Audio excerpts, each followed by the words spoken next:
Y ahora recibo también para hablar de este tema en el estudio de Efecto TV a nuestro compañero Patricio de la Fuente, @PatoLocuasto, quien nos hablará un poquito de Carlos Fuentes. Mi Patricio, querido Pedro, como siempre, un placer.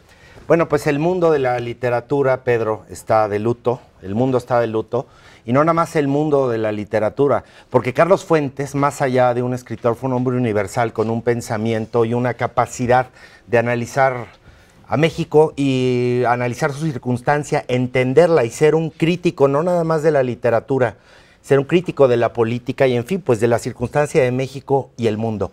¿Y qué le da esto? Lo que bien señalabas ayer, que nace en Panamá. Carlos Fuentes nace en Panamá y, siendo hijo de diplomático, emprende estos periplos por todo el mundo, y de ahí una visión, una cosmogonía de las cosas mucho más amplia, ¿no lo crees? No, bueno, definitivamente, y sí, efectivamente. Ayer me reclamaban, es mexicano, sí es mexicano, o sea, claro. Carlos Fuentes es mexicano. Él llega a México a los 16 años, pero nació en Panamá.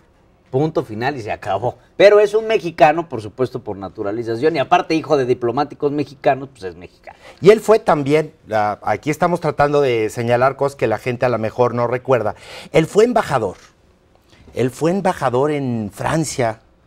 Y en aquel momento que era López Portillo el presidente, López Portillo no sabía qué hacer con Echeverría o con Díaz Ordaz, y a Echeverría lo mandó creo que a las Islas Fiji. Carlos Fuentes estaba embajador y renuncia. De hecho, decían de Díaz Ordaz, al pueblo de España no le manden esa araña. Y Carlos Fuentes renuncia a la embajada en protesta por lo que había pasado. Carlos Fuentes pues era un gran viajero, amante de Francia, tenía casa en... Sus cenizas van para Francia. Eso yo no sabía porque me quedé Sus cenizas van para Francia, lo acaban de publicar aquí en los medios, que sus cenizas van para Francia. Entonces, pues sí, definitivamente fue un amante de lo francés. ¿Qué libro marcó tu vida de Carlos Fuentes? 3 libros, ¿no? 3 libros. Mira, te voy a platicar qué pasó. A mí me obligaron en la secundaria. Mi abuela me platicaba Mi abuela me platicaba de Carlos Fuentes porque fue amiga de Carlos Fuentes. Amiga de Carlos Fuentes fue. Pero en la secundaria a mí me obligaron a leer Aura y La región más transparente, y la maestra nos decía, no se puede entender a México sin leer a Carlos Fuentes. Entonces, eso fue por obligación. Después, yo con los años me convierto en un ávido lector, descubro varios libros de él, pero hay uno que se llama En esto creo. En esto creo, cuando muere Carlos, su hijo, que realmente fue porque murieron 2 de sus 3 hijos antes que ellos, los hijos que tuvo con Silvia.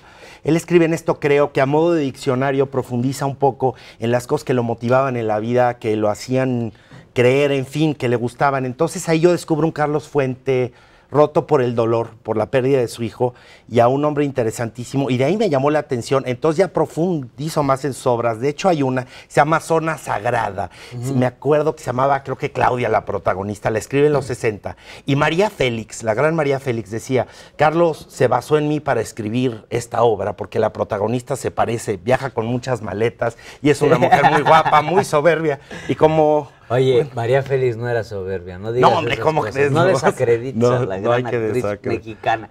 Oye, mira, a mí, El Naranjo. Ayer lo comentaba, ese libro marcó mi inicio de la lectura, ya como un deporte, porque antes para mí, como para la mayoría de los jóvenes mexicanos, la lectura es una imposición. Sí. O sea, ¿estás de acuerdo? Es una imposición. Se te obligan a leer y empiezas con estos libros como Momo, ¿no? ¿Te acuerdas de Sí, como Momo? no, por supuesto. Todo el mundo leyó Momo.